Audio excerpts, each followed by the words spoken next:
Então, gente, boa tarde, né? Boa tarde a todos, todas que estão aqui hoje, professores, alunos, convidados, né?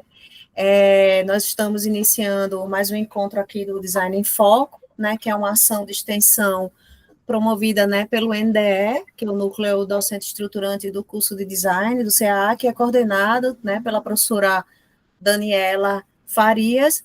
Essa ação ela foi concebida, né, com o propósito de dar visibilidade aos conteúdos das diretrizes curriculares nacionais, né, na área de design, principalmente para o pessoal que vai fazer o ENAD, né? Mas, obviamente, a gente tem como proposta também que alunos de vários períodos diferentes venham para conhecer também os professores, palestrantes, pessoas do mercado, né, fortalecer a integração entre os docentes, os discentes, né, esses profissionais.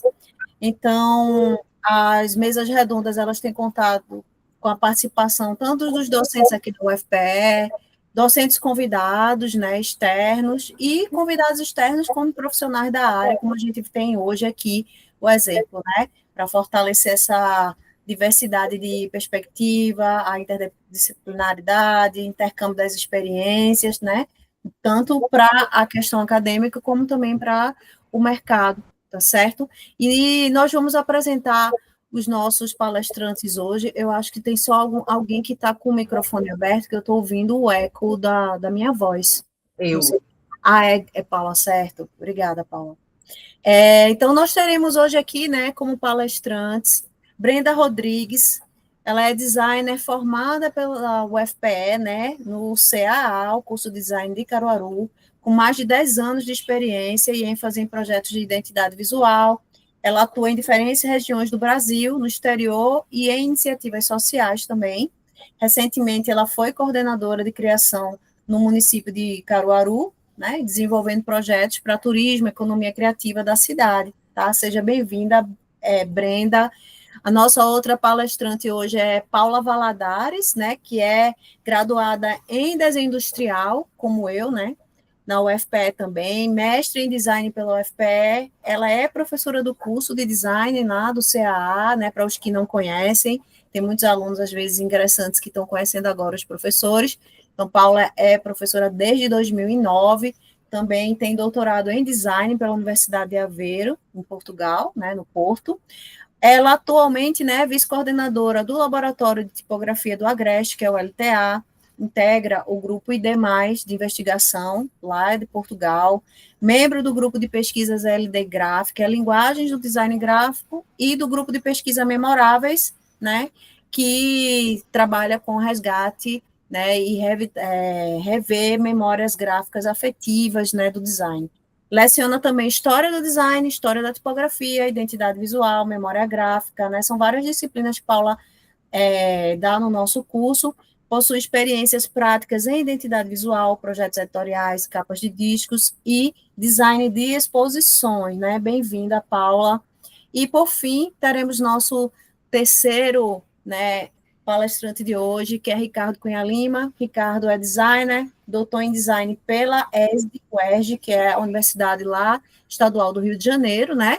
É professor adjunto no nosso curso, né, design no CAA, é professor da pós-graduação de design da UFPE em Recife, né, na linha de design de informação, e já colaborou, né, para jornais, revistas como Infoglobo, revista super interessante, como ilustrador e infografista, né, fundador do podcast Visualmente, que é um podcast que busca divulgar design, artes e humanidades. Vocês podem encontrar esse podcast no Spotify, eu não sei se tem também em outras plataformas, depois o Ricardo pode até passar para vocês aí. Então, muito bem-vindo, Ricardo, também.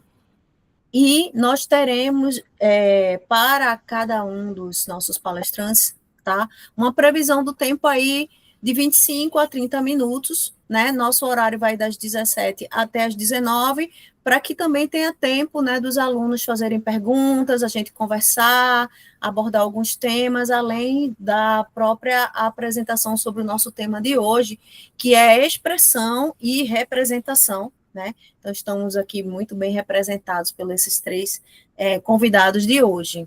Então, eu vou passar a palavra primeiro para a Brenda, para ela fazer a apresentação nessa ordem que eu apresentei, e depois vamos passando para os demais, tá joia? Gente, boa tarde. Logo eu, mulher, para começar. Mas vamos lá. Como mostrado aí, né? Eu fui uma ex-aluna. Costumo dizer uma eterna aluna, porque a gente em design não para de pesquisar, não para de ver como é que é construída as coisas. E aí, eu achei bem interessante, porque a gente estava essa semana debatendo um pouco sobre até a prova do ENAD, né? Alguns pontos interessantes que tem nela e como ela divide esse meio de expressão, né? E também a diferença do que seria, do que permeia a arte, do que permeia o design, do que permeia a função e a estética. E aí é uma coisa muito presente no dia a dia do designer hoje, é saber diferenciar isso. Eu acho importante também a gente frisar a questão do estudante saber diferenciar o que produz ou o que consome através da história do design. Paula está aí para dizer isso, que a gente só consegue construir algo quando a gente entende como foi a história desse algo, né? Então, vocês como estudantes são muito importantes assim estudar a questão da estética, da linha estética das épocas. Então, eu tenho um Instagram bastante ativo e aí eu gosto de sempre comunicar com pessoas que não são designer. Eu gosto de comunicar com pessoas que não são designer para as pessoas entenderem mais sobre o design. E aí eu sempre falo, semana passada eu estava falando da arte deco, que eu acredito que você, estudinho, deve já ter estudado. Também comentamos sobre um pouco da Arte Nouveau, né? E aí, a partir disso, eu observei que muitos designers não estão sabendo ver como é a construção dessa linha, ver como é essa expressão do design a partir dessa linha estética. Então, quando eles pegam um quadro que tem um pouco de arte nouveau e quando eles pegam um design que tem um pouco de arte nouveau, as pessoas não conseguem tanto descrever que tipo estético é aquele. E aí é função da gente, como estudante, conseguir trabalhar bem essa diferenciação, né? O que é expressão e o que é construído como artista, que é basicamente o tema que a gente tem hoje, né? O que é aquilo que eu vou exprimir não, né? Vou trazer para o outro, que significa o meu eu expresso, e o que é comercial, né? O que, na verdade, a gente não tem demais interpretações. Que a gente é muito comum observar isso na arte pós-moderna, por exemplo. A gente tem muito desse significado que está intrínseco ao autor. E aí a gente tem essa diferenciação do que é do autor e do que é para o público. Saber diferenciar isso é algo importantíssimo para o designer hoje. E é isso que eu aplico também no meu dia a dia, né? Como a gente trabalha muito com design, solução de problema, eu não costumo construir algo em que eu vou apenas colocar o que eu sinto para as pessoas consumirem, porque aí acaba se tornando arte. Então eu consigo colocar um pouco de arte, um pouco da estética de estilos artísticos de outras épocas, como eu comentei, da Arte Nouveau, a modernista, do Renascimento, da Bauhaus, só que aí de uma forma mais para a linha do design. E eu acho que essa linha tênue que a gente tem que ter é muito importante quando a gente está sendo construído como design ao longo do curso, né? Aí da Federal. Basicamente é isso, assim, minha fala de diferenciação, para a gente ter esse cuidado do que o designer pode pegar desses estilos de artes, de expressão de artes, e como a gente pode transformar isso em algo que comunique para um público geral, para que a gente consiga ser interpretado da melhor forma.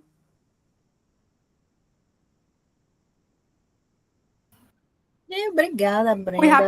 Fui rapidinha. Se vocês tiverem pergunta para a Brenda, gente, em relação também à prática profissional dela, vocês podem ir colocando no chat ou é só levantar a mãozinha que a gente vai botando na fila de ordem de fazer as perguntas, tá?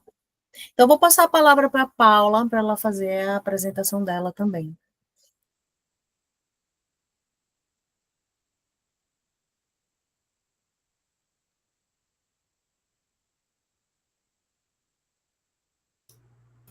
Vocês estão me ouvindo? Agora sim. Pronto. Só um minutinho aqui, querida. Ou então, se você quiser passar logo para Ricardo, que tem uma coisa aqui que eu estou organizando, para ok, então. apresentar para vocês uma ideia que eu tive agora, inclusive impulsionada pela fala da Brenda, que eu achei ótimo, e aí a gente pode fazer esse bate-bola, Pronto. porque eu tenho muito material de aula, mas não tinha, né, eu pensei que ia ser uma coisa mais discursiva, essa mesa redonda, então não tinha uma apresentação, não. Mas eu também não, eu não tinha entendido que a gente ia fazer a apresentação, Sofia. Então, Não tem Mas eu problema. comecei a montar um material especificamente sobre o que a Brenda estava falando, que eu já tenho aqui, e eu poderia mostrar para as pessoas verem. Pronto, pode abrir e projetar o que vocês quiserem mostrar de exemplos, tudo, pode, é só abrir aí e projetar. Então, se você quiser ir andando enquanto Paula está olhando ali. pronto. Tá. Paula, quais são os estilos que você está a fim de mostrar para eles? Não,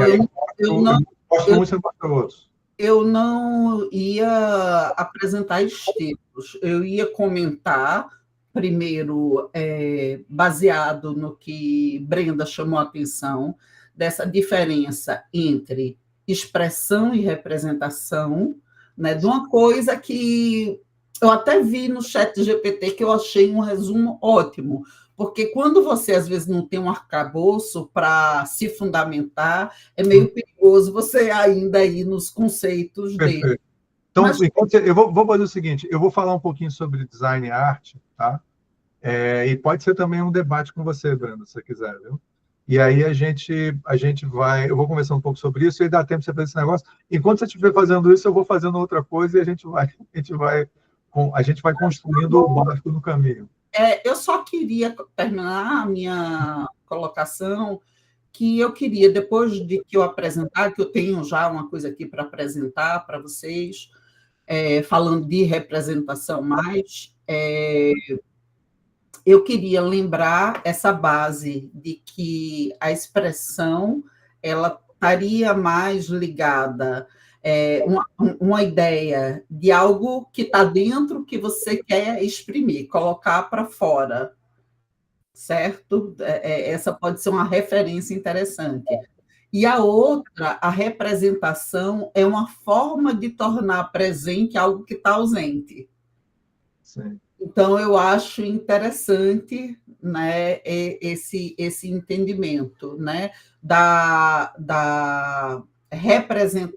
expressão, talvez como algo mais ligado ao autoral, né, no sentido de que tem uma referência a partir de dentro de uma pessoa, né, que quer se colocar, que quer exprimir, porque não precisa necessariamente, eu acho, que a pessoa, mas um grupo, né, uma instituição, uma entidade, né, pode ser um grupo de artistas ou um grupo de uma cooperativa, talvez, que possa querer exprimir, se colocar de uma forma, né, de algo de dentro para fora. E a representação a gente estuda mais dentro do mundo do design, né? E a gente tem alguns caminhos de como representar, a semiótica vai dar umas orientações, a gente vive estudando, né? Brenda é uma especialista em identidade visual. Olha, Ricardo, a Brenda é nossa, como é que chama? Da casa. Paula. Influência, querido. Olhe depois o Instagram dela, que é sucesso. Né? Eu acho daqui de Caruaru é que tem mais seguidores, assim, impressionante.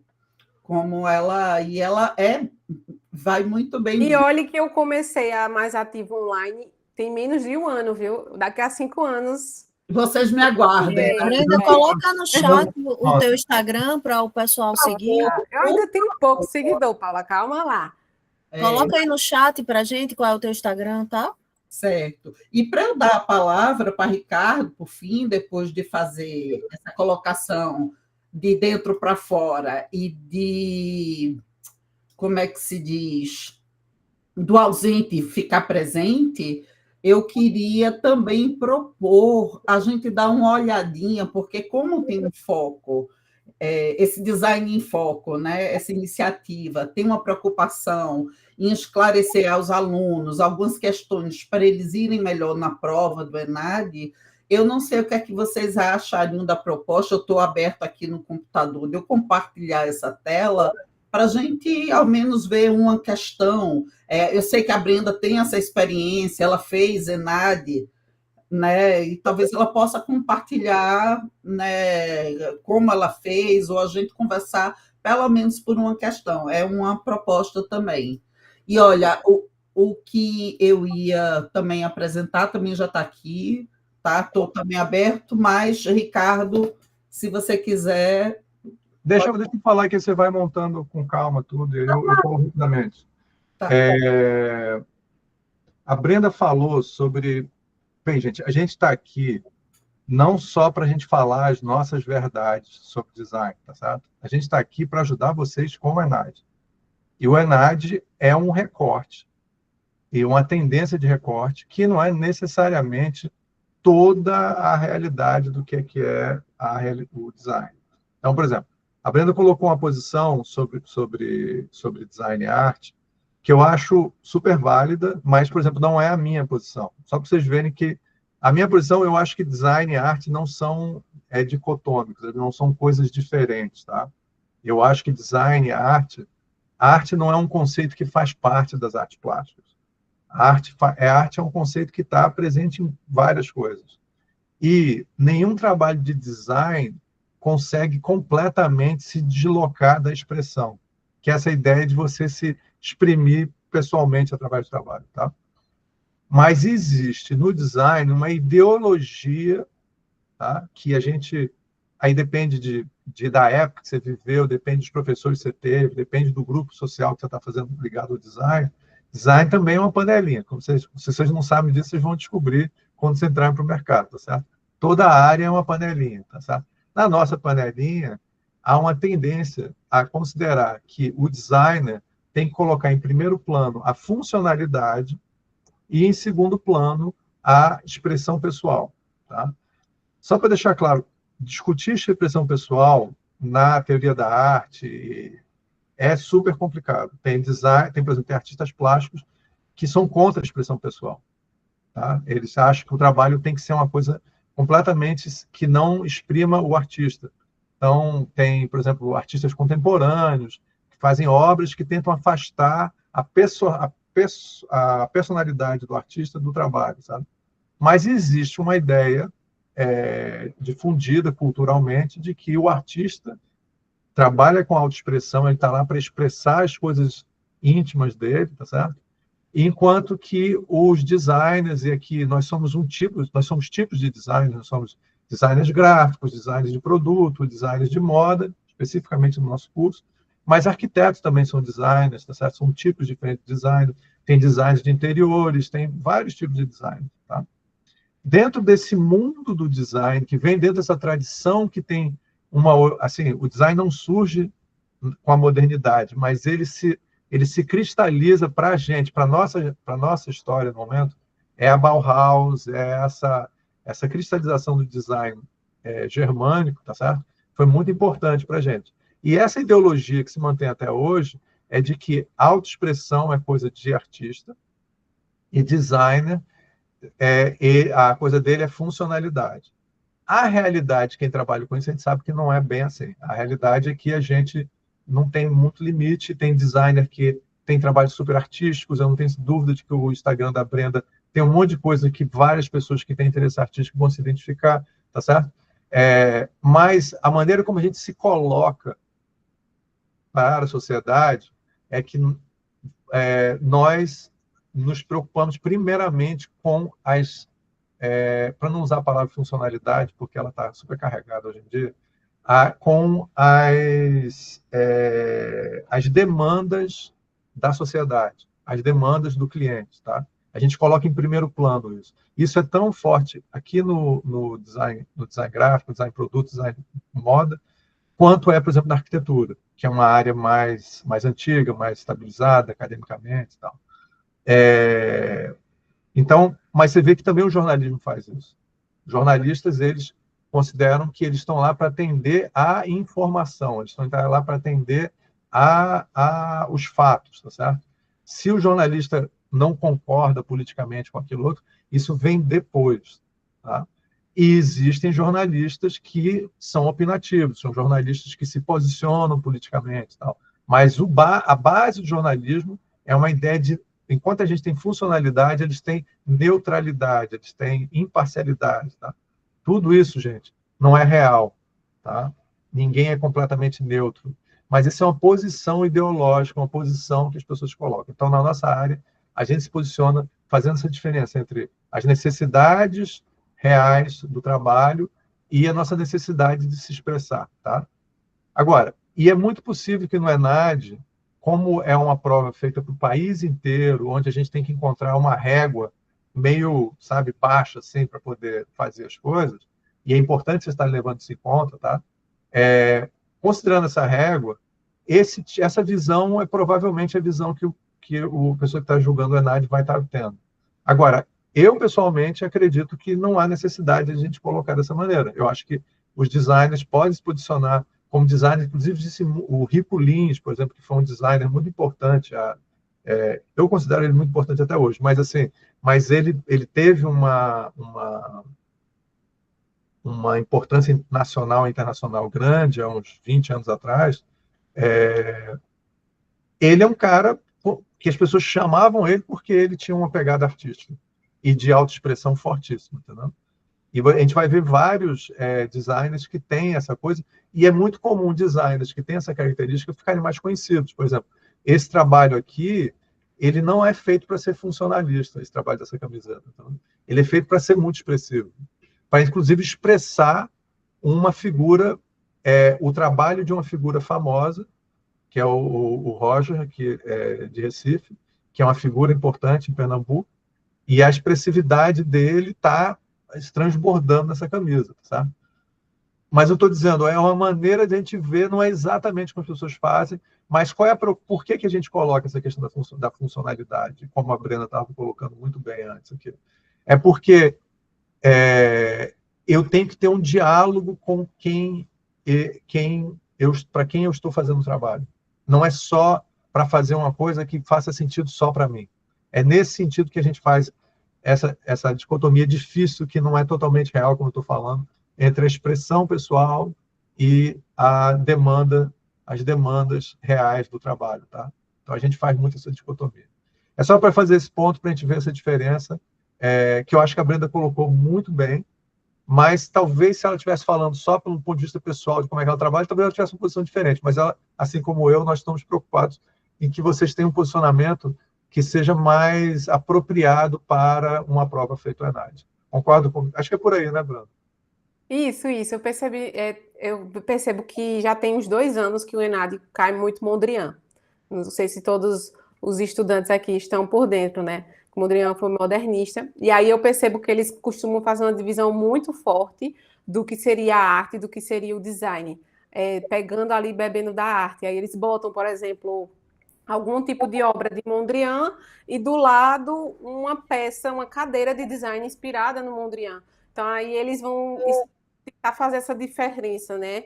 Essa coisa, dualidade ali do que é a arte e do que é o design. É mais nesse sentido até para as pessoas conseguirem ver, né? E aí meio que a arte ela vai de expressão e o design eles colocam como algo mais funcional, realmente, como você pontuou, mas aí isso permeia muito. Hoje em dia, literalmente, quem consegue beber até do que Paula fala da memória gráfica, da cultura, e consegue colocar isso em projetos, bombam muito, porque você está falando de algo pega o afetivo das pessoas, né?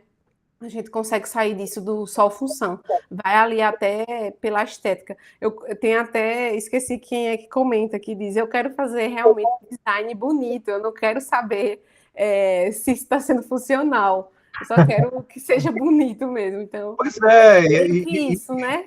E não é só a questão de ser bonito, né? Quer dizer, ele é bonito para... Aí é que vem o que você estava falando antes. É bonito para aquele contexto. Eu posso fazer bonito para um shopping, mas eu posso estar fazendo bonito para Nesse sentido, a gente sempre está preocupado.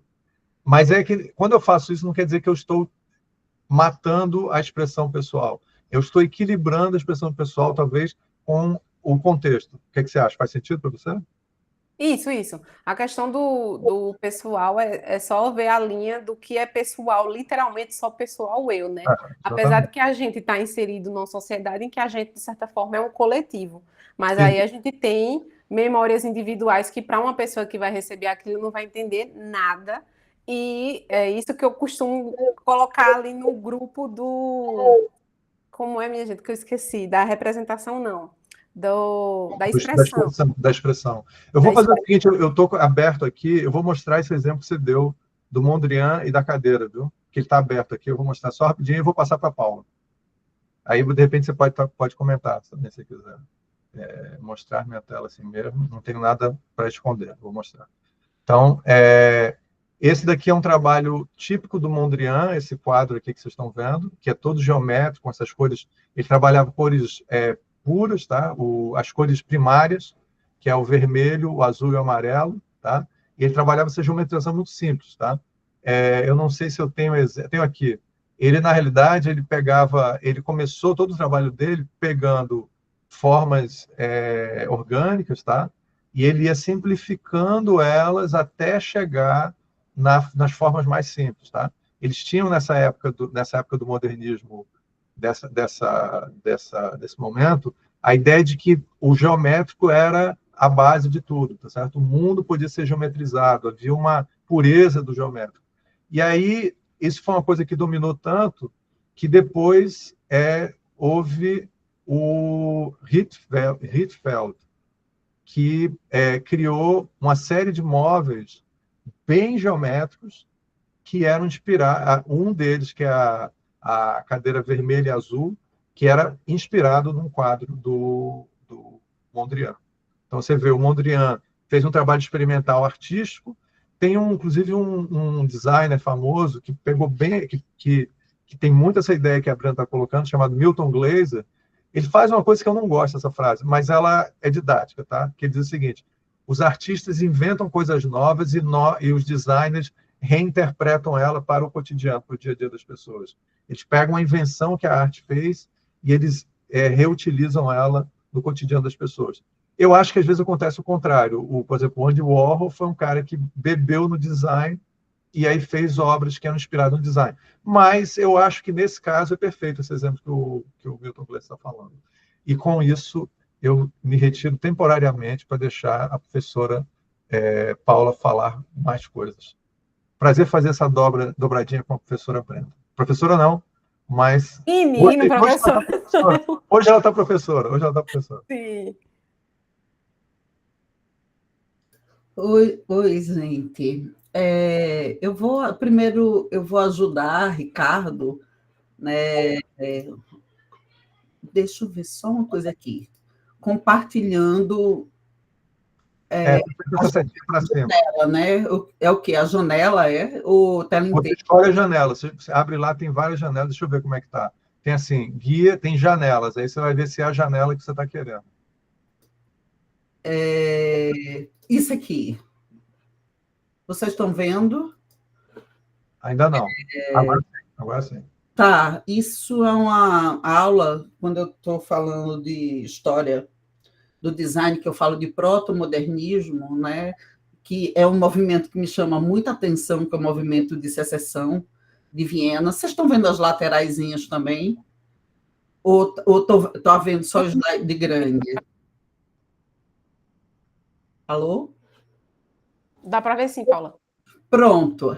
E esse slide, especificamente, eu amo esse slide, porque é como o Walter Crane, né? Ele, num livro de 1900, né? Antes mesmo dessa coisa que estava no meio do modernismo, mas como ele tudo vai levando ao círculo, ao quadrado e ao triângulo.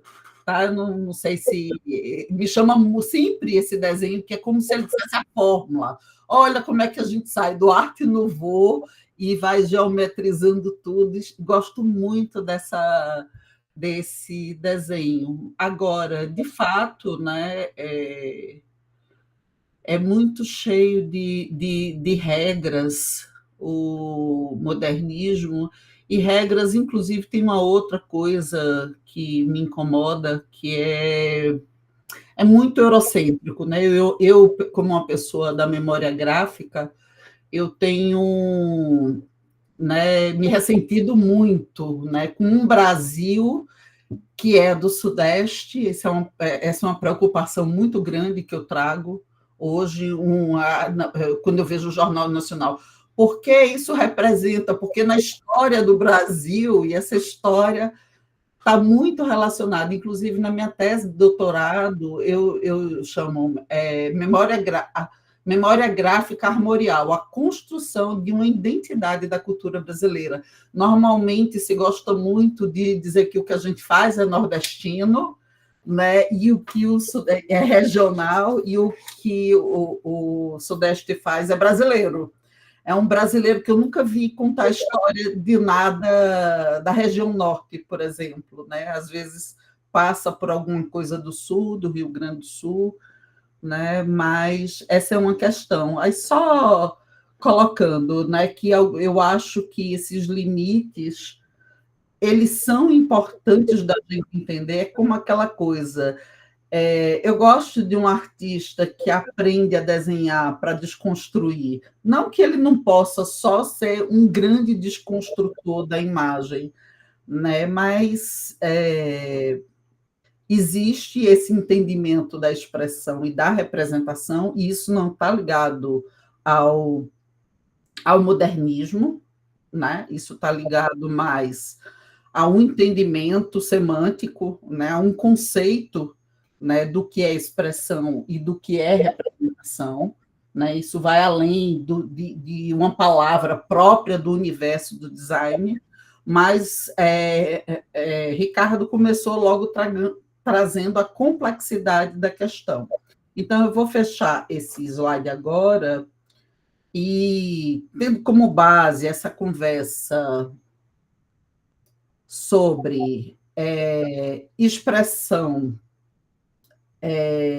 ligada a um desejo interior, né, de um artista, né, de se colocar seu sentimento para fora, né, e ele não teria, a princípio, a preocupação de ser entendido ou não. A grande preocupação do artista, ele pode estar livre do entendimento, digamos assim. Talvez algum design também. Mas, normalmente, a gente, quando trata com um público maior,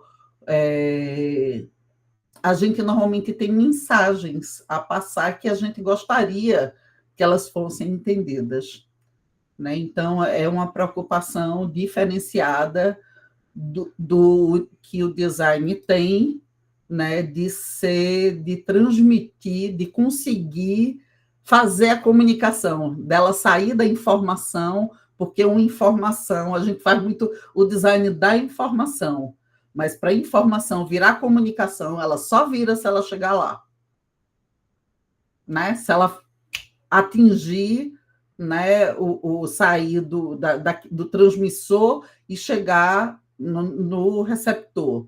Se não, é só informação. Se não chega e não é entendida, não é comunicação, é informação. Mas a gente faz muito design da informação, de fato. Então, baseado nisso, eu queria abrir uma coisa que é bem básica, vou compartilhar. Posso seguir com essa apresentação? Pronto. Pode seguir, sim. Tá certo. Então, deixa eu compartilhar de novo e dizer o que é que eu quero compartilhar agora. Janela, e isso aqui. Pronto. Isso aqui é uma coisa bem ligada à semiótica, né? São sistemas representacionais, né? Lembrando que são algumas das preocupações que o design tem, e baseado em alguns princípios da semiótica, que, inclusive, eu abandonei bastante na hora de fazer o doutorado. Eu segui minhas interpretações mais por uma linha da hermenêutica, né? Mas eu tenho muito esse entendimento. Eu acho inteligente. Né? O Pisse, quando ele chamava, quando ele dizia que a semiótica, o primeiro nome da semiótica é lógica, porque eram coisas tão estruturadas em tríades, né? Ele dizia a ética, ela tem sua base, sua expressão máxima na política, e ela tem o propósito do bem para o coletivo, né? Ela tem a base política, porque a política é a maior expressão da ética, e ela visa a finalidade do bem, né? A arte tem a sua expressão maior, a estética tem sua expressão maior na arte, né? E ela visa o belo, que também é outro conceito relativíssimo, né? E a lógica teria sua expressão máxima na ciência, e a finalidade dela é a verdade, ou isso no tempo dos gregos, né? A gente não chamaria mais verdade, mas de teoria, né? Porque ela é baseada em comprovações, né? O produto da ciência é a teoria. Então, como a gente tem esse lado também científico, né, e a gente tem essa coisa bem amarrada, eu acho, de Pisse, ele dizia lógica ou semiótica. É um dos primeiros nomes, antes de chamar de semiótica, ele chamou de lógica. Né? Pelo menos está nas matrizes eu acho que esse livro da Santaella é Matrizes da Imagem do Pensamento, de Lúcia Santaella, que ela traz isso aí. Mas aí, baseado nisso, eu vou trazer para essa conversa um pouco desse entendimento, né, de signos, né? Signo, como ele diz, é uma coisa que representa outra que está ausente, né? Um signo, e o signo ele poderia ter 3 grandes expressões, que seriam o ícone, o índice e o símbolo, certo? Então, o ícone, ele é algo que parece com o que ele representa. E num determinado entendimento da Santaella, isso envolve sentimento, porque ele parece, né? Então, um telefone parece com um telefone. Uma foto de um telefone parece com um telefone, né? Um desenho, uma ilustração de um telefone parece com um telefone, a coisa ausente. Uma foto de Paula é um ícone de Paula, porque pode representar Paula, né? Então, esse seria o primeiro nível, na primeira idade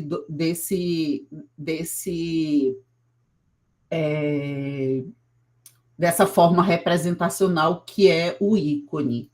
O índice, né, que seria a segunda forma, que é um sinal, quase sempre ele indica uma relação de causa e efeito que tem a ver com tomadas de decisões, com ações. Então, é proibido, siga à direita, siga à esquerda, e sinais que são muito bem chamados de sinais, ou sinais de trânsito, pare, siga em frente, é proibido fumar, isso é proibido, né? Tem muito essa relação da representação, né, relacionada à ação, né? Está ligado mais à secundidade.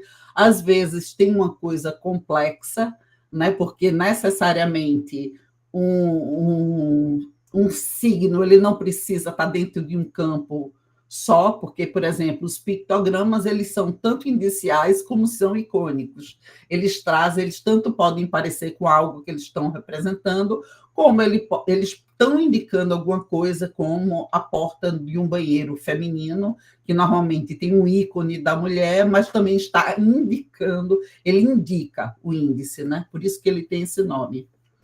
A gente também tem outro tipo de sinal, e tem vários aí, de várias naturezas, né? Os sinais matemáticos que indicam as operações a serem feitas, né? Tudo aquilo que a palavra mais próxima indica, né? Apesar, por exemplo, das palavras serem símbolos essencialmente, quando você tem numa garrafa de uísque 40 graus, né, que é um texto que é simbólico, né, a tipografia é símbolo, mas, ao mesmo tempo, tem um índice, porque ela está dando uma indicação né, do volume de álcool naquela bebida.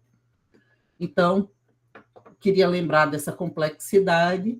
E o outro nível, né, e muitas vezes tem uma relação causal, né, também se diz do índice. Ui, desculpa. Vocês estão vendo essa dos sinais? Estão vendo minha tela, né? Direitinho, ok. Por exemplo, fumaça indica fogo. Também tem, né? Tem essa relação de causa e efeito. E o último, que é o símbolo ele representa. Ele representa algo porque é preciso que você entenda o código, senão você não consegue compreender o sentido, né? Por isso que você pode entender o que é casa, mas você pode não entender o que é house ou maison, por exemplo. Aí queria lembrar disso, são muitas as naturezas dos símbolos, dos mais simples, está faltando uns slides aí que eu estou preparando essa coisa, símbolos religiosos ou símbolos do zodíaco, esses aqui são só mais religiosos, eu botei para o outro slide, os do zodíaco.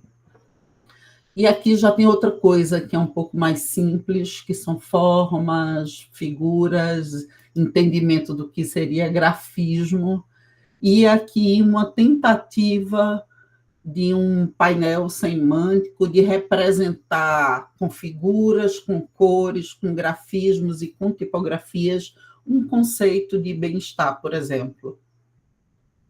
Né, são artifícios, né, são formas representativas, são elementos visuais, né, que o design tem, né, dentro do que talvez a Adoni pudesse chamar do alfabetismo visual, os recursos gráficos, eu gosto de chamar muitas coisas de gráfico, eu adoro o mundo gráfico, né? Porque existe, inclusive, as artes gráficas. Eu gosto de gráfico, eu sou encantada com gráfico, né? Eu acho o gráfico poético, porque são as escritas todas que estão aí, e eu quero, inclusive, dizer que eu acho que as obras de arte são gráficas, porque são formas de escrita também. O gráfico não precisa, para mim, ser no meu conceito de gráfico, o gráfico ele não precisa ser reproduzido em série, apesar das artes gráficas terem essa relação, mas no meu conceito de gráfico, o gráfico é aquilo que escreve alguma coisa. As pinturas rupestres são gráficas, né? Desde lá, antes mesmo da escrita, né? E tudo aquilo que tem grafia é um tipo de linguagem, né? E eu acho lindo que a fotografia é a escrita da luz, eu acho isso bem bonito e bem poético.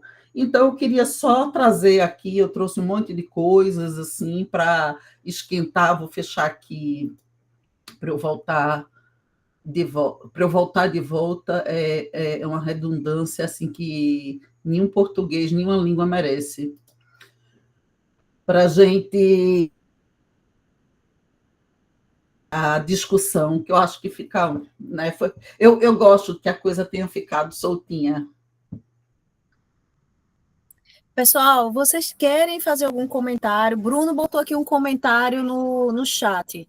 Lúcia Santaella é uma leitura bem difícil para mim. Só consegui me virar na semiótica com a semiótica saussuriana e de Barthes. Mas a linha de Peirce é indispensável, sem dúvida. Vocês podem comentar esse comentário dele aí? Eu posso comentar. Saussure, ele é binário, né? Assim, ele não trabalha com a tríade, né? E é semiologia, não é semiótica, né? O curso de semiologia geral do livro O Beabá de Saussure é,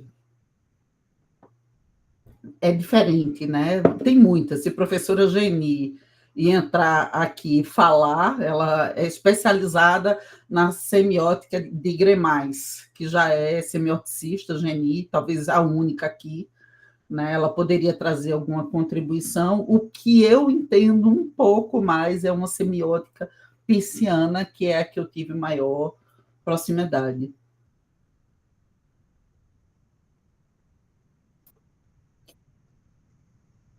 Aí, Bruno colocou mais um comentário, né?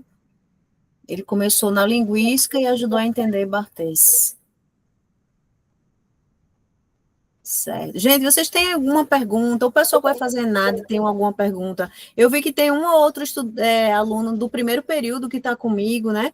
Eles estão justamente agora em SRB aprendendo representação e expressão ao mesmo tempo, né? Porque os alunos fazem um trabalho com os círculos, né? Em que eles têm que pegar um conceito, representar com 5 círculos, mas ao mesmo tempo trabalhar a criatividade, que seria a expressão pessoal deles dentro dessa representação, né? Então, os alunos de primeiro período, também, se quiserem fazer perguntas, vocês podem fazer, aproveitem esse momento que nós temos professores aí bem adequados, e o pessoal do ENAD também, né? Sobre provas, sobre as questões, se quiserem fazer perguntas.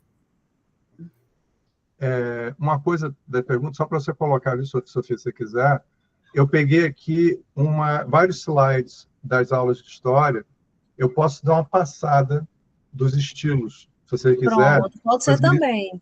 Que aí o Washington fez uma pergunta aqui no chat. Como a expressão e representação entra nesse aspecto do ENAD? O que o ENAD espera do designer em formação? A gente falou sobre isso agora, Washington. A expressão, como a gente falou, a expressão é esse princípio que é quando você está falando sobre quem você é, sobre o seu aspecto pessoal. Mas a expressão é inevitável, todos nós estamos expressando o tempo todo. Então, a expressão não é uma coisa de um modo de ser. Nesse momento eu estou me expressando. Todo mundo está se expressando o tempo todo. Até uma pessoa que tá morta e que não está se mexendo, para quem está fora, a pessoa pode achar que ele está se expressando de alguma maneira. Ele está se expressando como uma pessoa. Está entendendo? A gente pode interpretar a expressão em todo o tempo. Mesmo, vou dar um exemplo absurdo para você, tá? Mas a gente tem uma tendência, no contexto aqui do design, da arte, essas coisas, de se referir à expressão quando está falando sobre expressão pessoal, onde as pessoas... É muito expressivo, tem um movimento artístico chamado expressionismo. Qual é a característica deles? Usar muitas cores, dizer cores muito berrantes, mudar a cor de uma árvore. Em vez de a árvore ser marrom, ele faz uma árvore azul, roxa, para expressar os sentimentos que ele sente pela árvore, sabe? Então, assim, essa coisa de você mostrar evidente os sentimentos, normalmente é isso que quer dizer com expressão, tá? Mas não se esqueça que pode ter uma pegadinha lá na prova dizendo assim, mas e aí, não existe expressão o tempo todo? Não, existe expressão o tempo todo mundo se expressa, tá? Então, eu acho que é isso. Você quer... Opa! Maiara colocou, né? Gostei muito da provocação da professora Paula sobre o que vem do Nordeste ser regional e o que vem do Sudeste ser Brasil. Faz a gente pensar de um ponto de vista diferente, né? Com certeza. Eu acho que um bom livro para a gente ler, quem trouxe uma contribuição interessante foi, falando inclusive de modernismo, foi o Rafael Cardoso. Acho que é um livro importante, Na Modernidade em Preto e Branco. É um dos livros mais recentes dele, que fala de arte, mas, inclusive, ele fala, inclusive, de Lampião. Né? Que cara mais style do que Lampião, né? Que aí é preciso... Jean-Paul Gaultier Geni, absorver a estética dele precisa um Jean-Paul Gaultier legitimar para poder se perceber a riqueza, como é que a pessoa se vestia daquele jeito, pelo amor de Deus, aquilo era incrível, né? E era funcional, e extremamente representacional. Eu só queria complementar um entendimento que Ricardo colocou de funcionalismo, lembrando que, olha, esse cara aqui, que Maria, que é Lobac, né, que tem, é mais relacionado, Bernardo Lobac, que é mais ligado, né, aos objetos tridimensionais, né, a um design de artefatos tridimensionais. Ele fala muito de 3 funções, certo? Ele fala de função prática, que é essa mais modernista. Ele fala ele fala de função estética e função simbólica. E eu gosto muito de brincar com os alunos dizendo uma coisa. Olha, você tem esse vestidinho aqui, esse pretinho aqui desse jeito, e você tem esse outro aqui cheio de babado. Qual que você prefere, né? Função estética. Você estaria, né? Eu gosto mais, os dois vestem, mas eu gosto mais, né? A função prática dos dois é vestir, cobrir o corpo, né? Mas esse aqui eu gosto mais. Então eu fico com esse daqui, tá? O da esquerda, esse pretinho. E tem também a função simbólica, por exemplo, Paula. Claro. Eu vou usar uma roupa para a festa ou eu vou usar uma roupa para ir para a faculdade, tá certo? São funções simbólicas diferentes que têm questões funcionais também diferentes. Eu, para a festa, talvez eu precise de uma roupa que vai atender a certas limitações da festa, tá certo? E outras que vão atender a necessidade de estar com uma roupa que seja uma roupa mais confortável. Talvez na festa a roupa confortável não seja importante, mas talvez na faculdade seja importante. E tem as questões funcionais e as simbólicas, elas estão sempre de mão dadas, ali, dependendo do contexto. Eu não terminei o raciocínio. Eu estava complementando com você, Paulo, não pode falar. A necessidade é a mesma, a situação que eu estou tentando colocar é a mesma. Vocês vão para uma festa, você prefere esse ou esse? Vocês vão para uma festa hoje à meia-noite. Qual vestido você prefere, certo? Eu quero falar de outra questão, da simbólica, né? Que tem muito a ver com representação, com o que aquilo representa. Aí tem um vestido com babado e tem um vestido mais reto, né? Com menos ornamentos, digamos assim, mais modernista, digamos assim, no sentido art déco, uma decoração, ou às vezes tem decoração, mas ela é geométrica, ela não é orgânica. E aí você preferiu, você usou a função prática, que o vestido é para vestir, é para essa festa de hoje, todo mundo vai. E aí você diz, mas também desse seu vestido preto, mais reto, que você escolheu com babado, eles dois são exatamente iguais. Eles são feitos com o mesmo material. Agora, veja, esse da esquerda, ele não tem marca, e esse da direita é um Chanel. Qual que você prefere? Isso dá uma certa dimensão do entendimento da representação, da função simbólica. Eles são exatamente iguais, mas qual você prefere? O Chanel ou o sem marca? Eu acho que isso também dá essa dimensão do que é a função simbólica, do poder da função simbólica. Perfeito. Sofia, você quer que eu faça o design em 10 minutos? Pode sim, Ricardo, pode apresentar. Vou botar o cronômetro, tá? História do design em 10 minutos. Só os estilos, tá? Haverão absurdas simplificações, tá certo? Não, com certeza.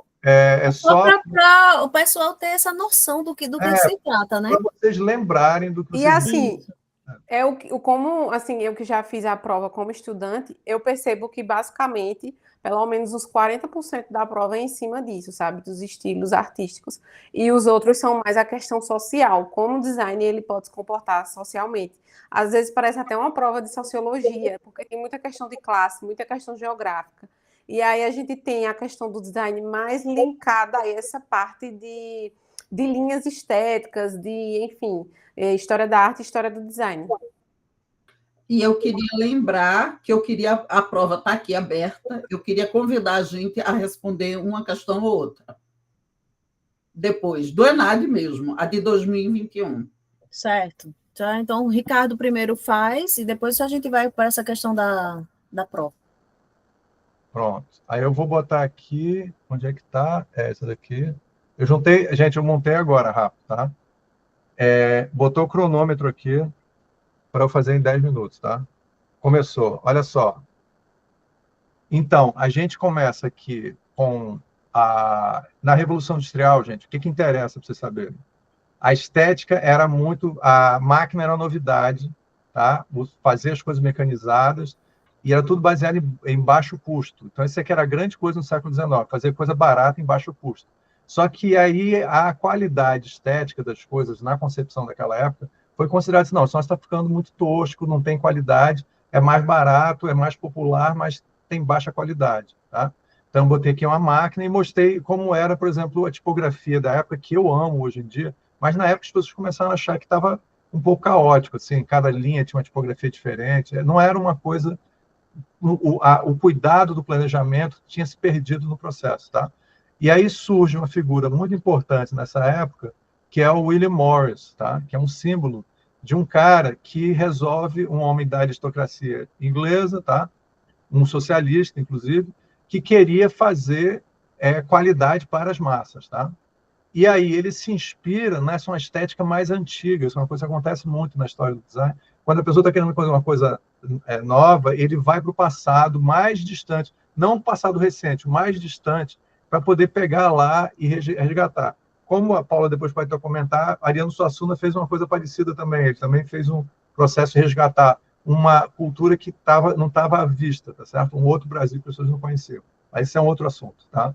E aí ele vai pegar a cultura medieval, o livro medieval, os ornamentos, ele começou a valorizar esse tipo de coisa, tá?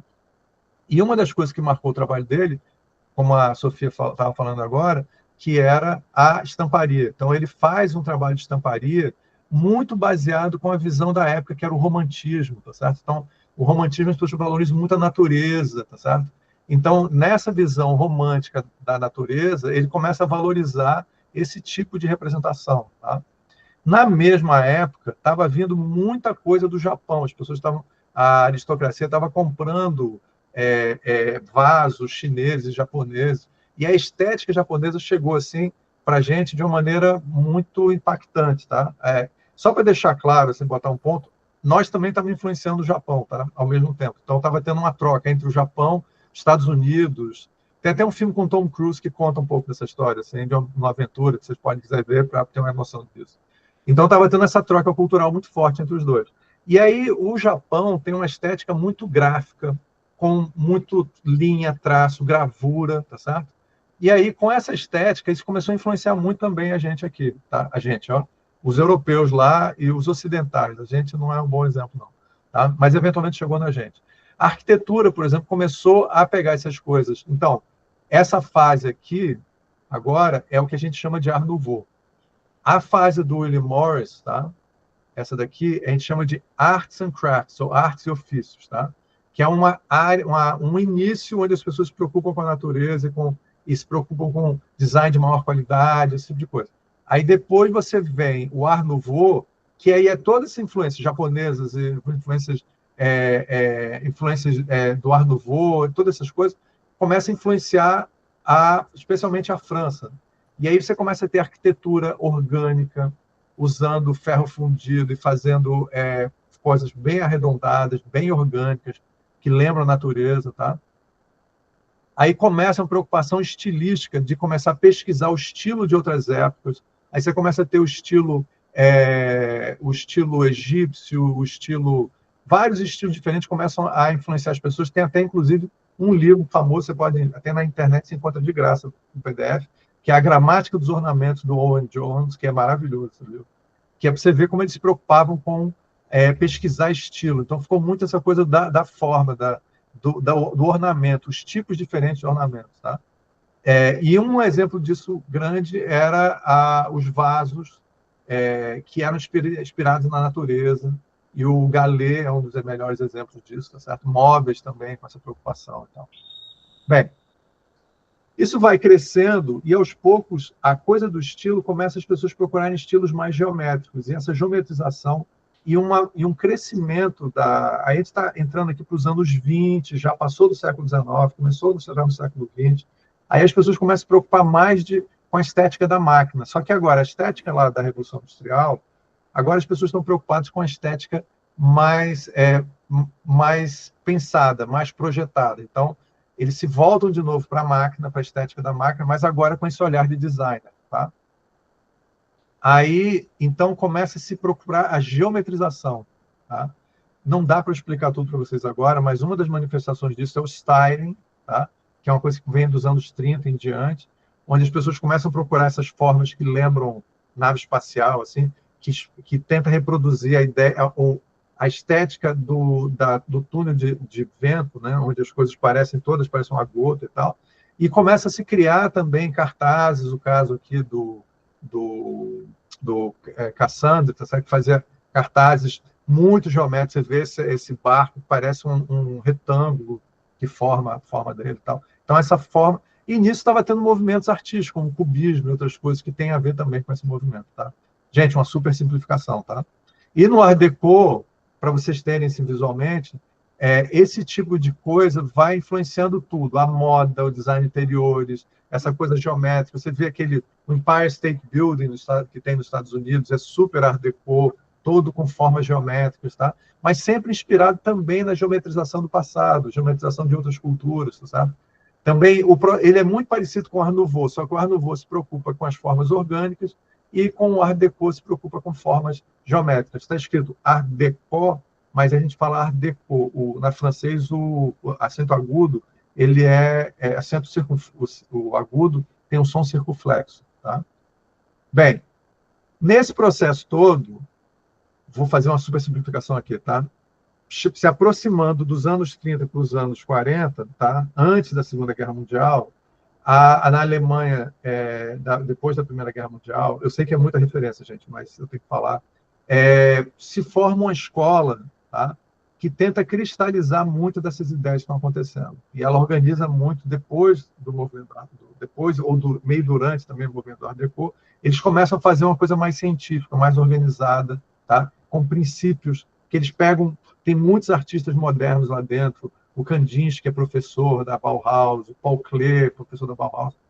E aí, o exemplo aqui para vocês verem é esse daqui. Ó. A forma orgânica do Art Nouveau aqui vai se tornando essa geometrização, tá? Que está no Art Deco, mas também vai estar nesse modernismo mais racional, que é da Bauhaus, onde eles defendem os princípios geométricos básicos, das formas básicas, geometrização das coisas, certo? Usar materiais de forma bem simples, como pegar um único tubo, que essa cadeira aqui é um tubo único que vai formando uma única cadeira, quer dizer, trabalhar a ideia do menos é mais, tá? Onde tudo é mais sintético, você não precisa fazer muitos ornamentos, você pode fazer coisas bem simples. Então, eles abandonam o ornamento, tá? É um movimento onde as pessoas pregam o fim do ornamento, e é também um movimento que aplica isso imediatamente na Alemanha, na indústria, tá certo? O Deutsche Werk deu um exemplo disso, que é as pessoas trazendo para a indústria, e a Alemanha pega esse estilo novo, esse estilo moderno, para competir no mercado, tá? No europeu. E aí é isso que a gente falou, tem o The Style, que é essa geometrização inspirada pelas artes plásticas, e você vai ter na Rússia também o construtivismo russo, que é inspirado no movimento artístico soviético, que era geometria pura, sabe?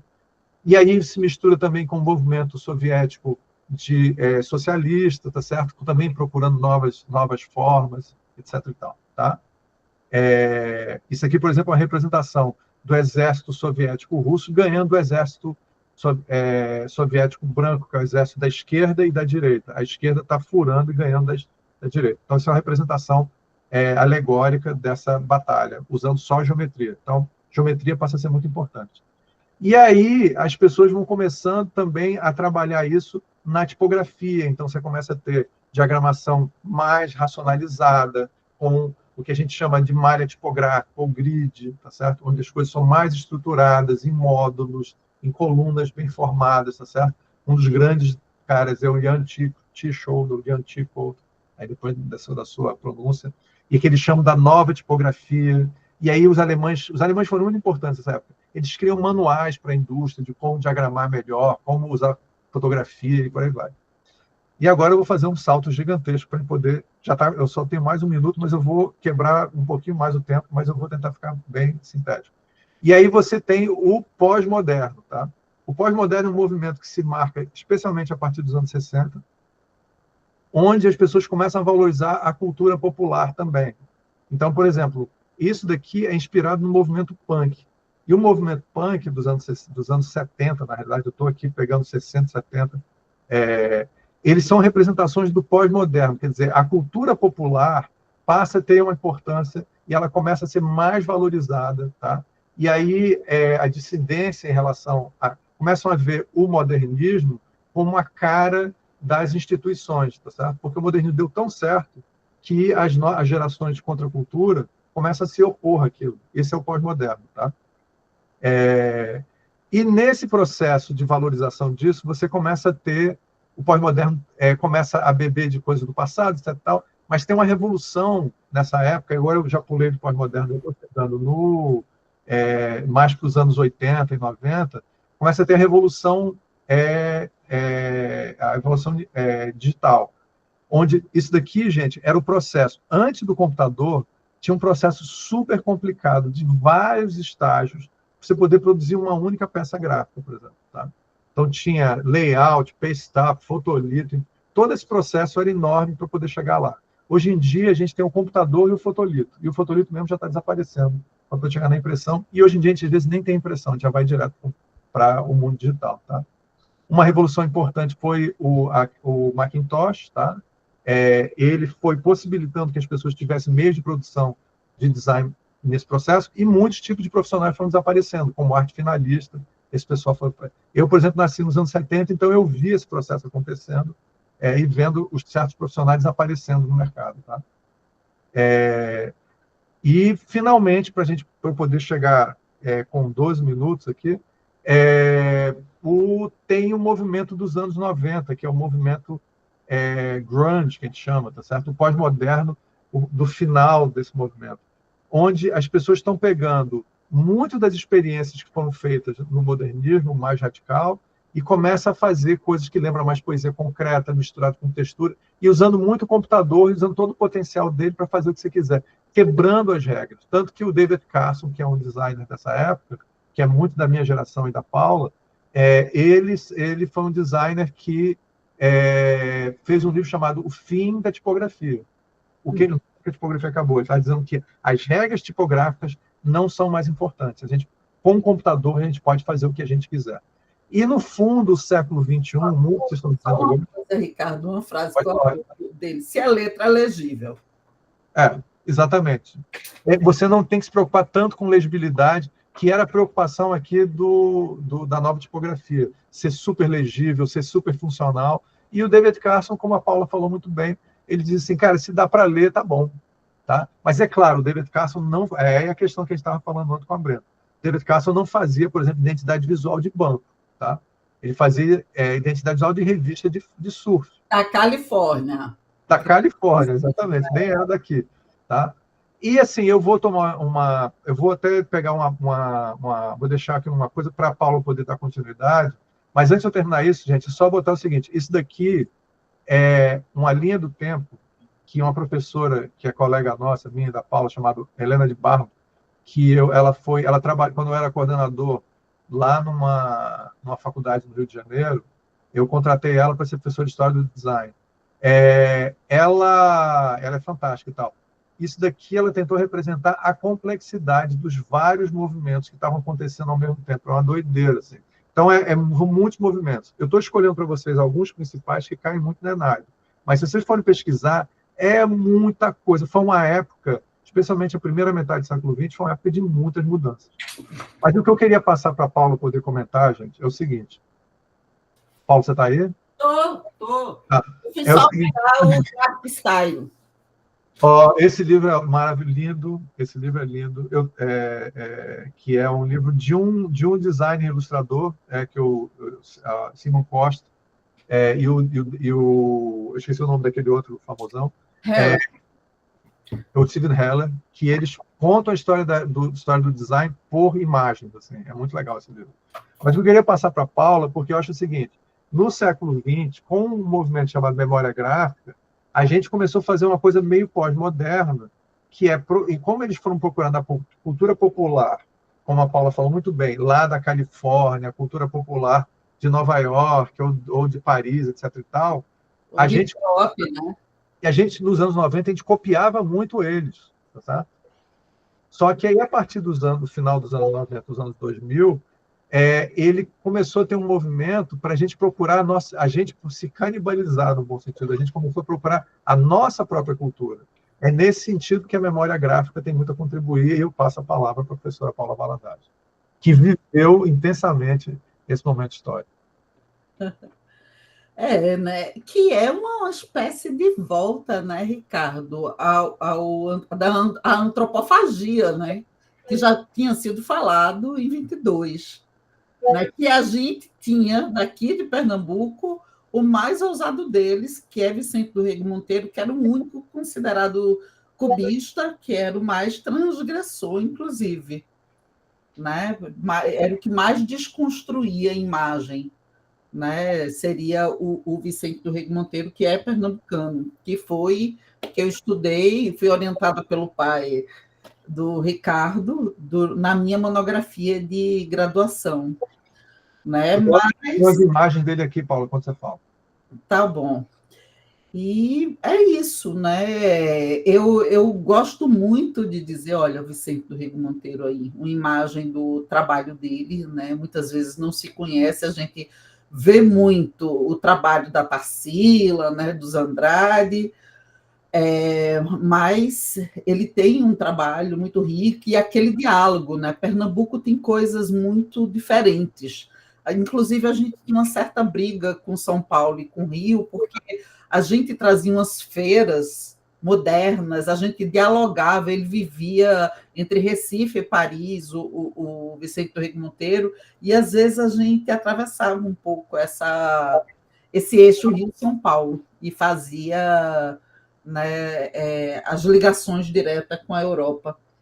Mas eu acho muito... Quando eu estive em Nova York, eu só vi Tarsila do Amaral, lá no MAM, no Museu de Arte Moderna, e vi uma pintura do Vicente do Rego Monteiro.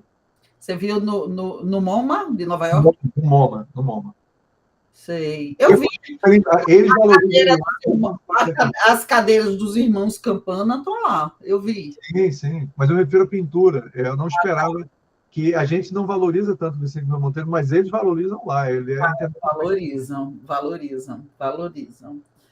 Né? E aí, eu acho muito bom, né? Eu acho que a gente deve muito a um não acadêmico chamado Egeu Laus, esse nome, Memória Gráfica, né? Ele, naquele livro do Rafael Cardoso, Design Antes do Design, não sei se vocês sabem qual é, né? Tá ali também, posso mostrar, um livro da afinada Kozak Naif, mas ele escreveu inicialmente sobre a questão de capas de disco no Brasil, né? Isso é uma coisa que dos anos 90, nos anos 90 eu vivi de forma muito contundente.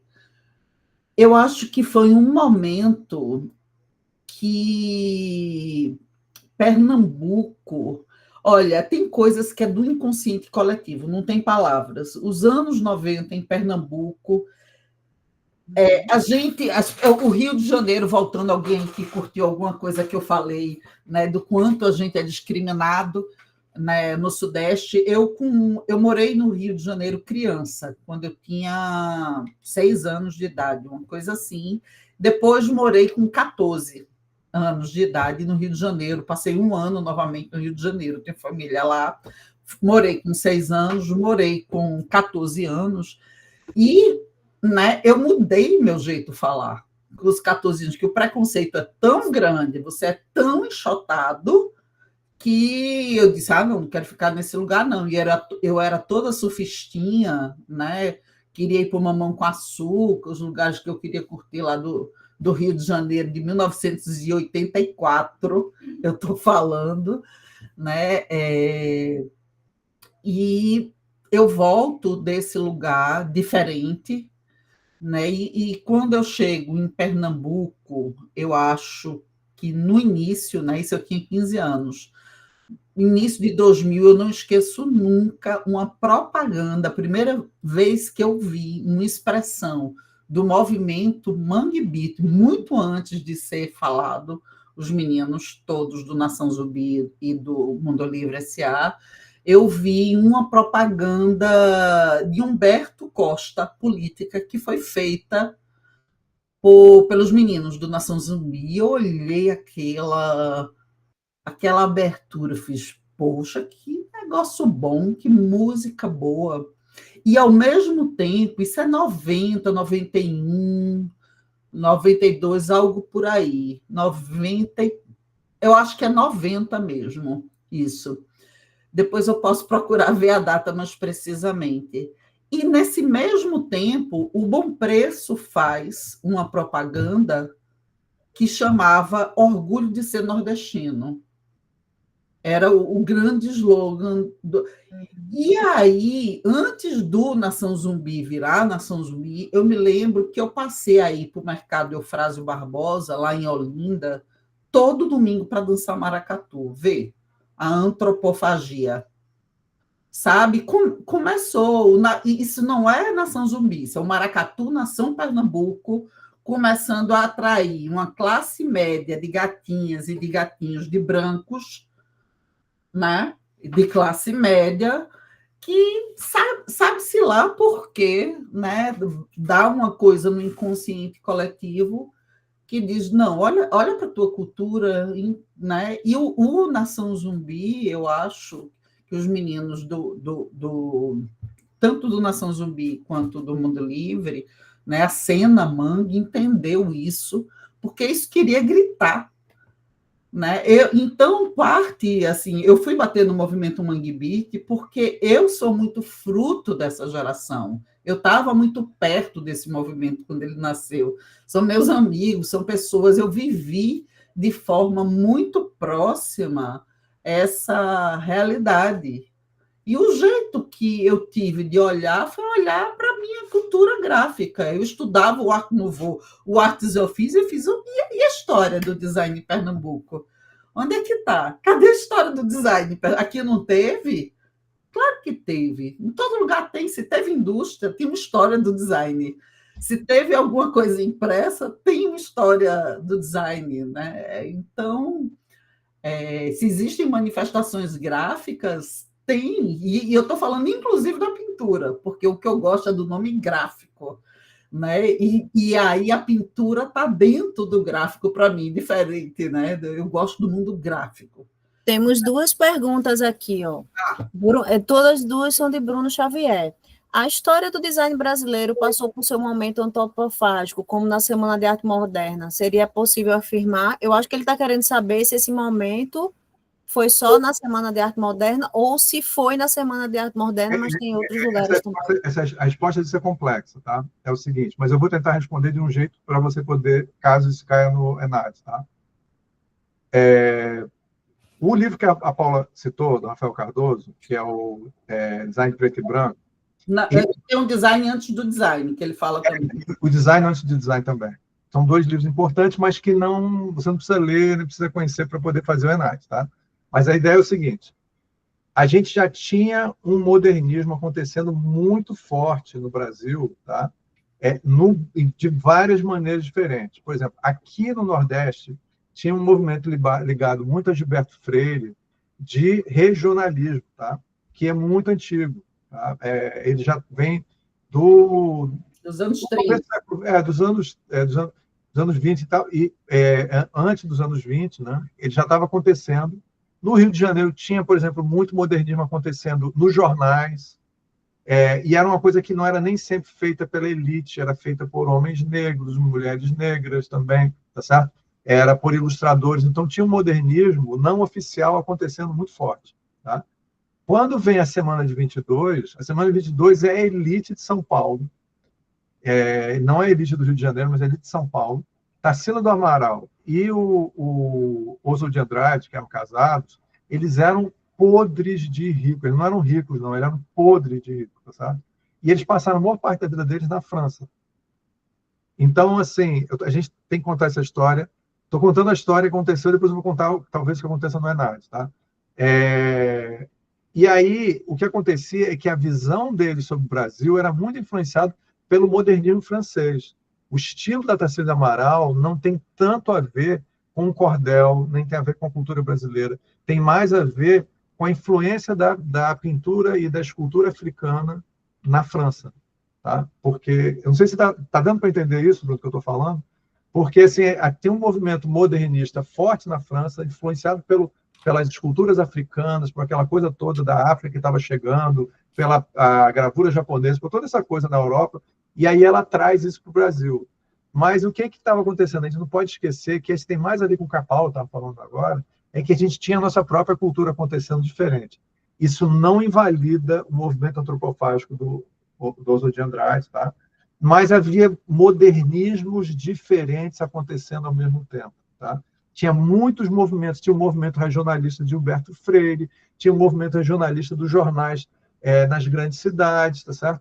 O José Lins do Rego e outras figuras, eles fizeram parte também do modernismo na ilustração, que nem o outro cara que foi muito importante, que é o Santa Rosa, que era um grande ilustrador também, modernista.